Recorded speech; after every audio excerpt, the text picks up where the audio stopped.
Mga ka-G, naranasan nyo na ba ang magtagumpay? Lahat siguro tayo nakaranas na nito, kahit sa maliit man o malaki. For sure, these wins, even the smallest ones, gives us joy and pride.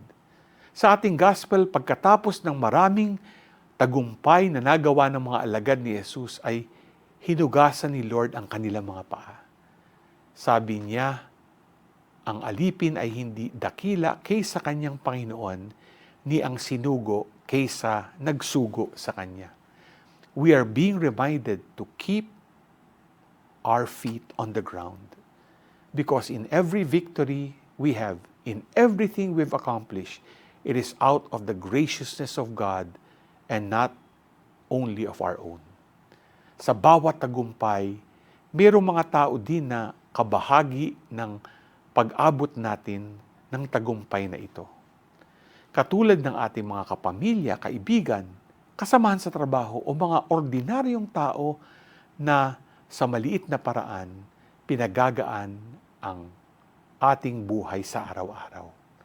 Kaya pinakikita sa atin na magpakababa tayo sapagkat lahat ay biyaya ng Diyos, pati ang mga tumutulong sa atin. G ka ba?